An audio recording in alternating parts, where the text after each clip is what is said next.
just point out how to adjust the slam latch mechanism.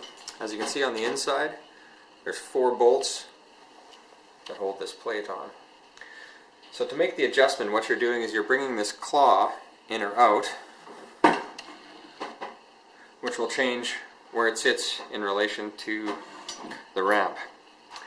So to make the adjustment, you simply loosen these 4 bolts that hold the plate on.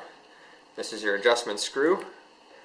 It will force this plate to move in or out, which will move the claw in or out, increasing or decreasing the tension on the mechanism.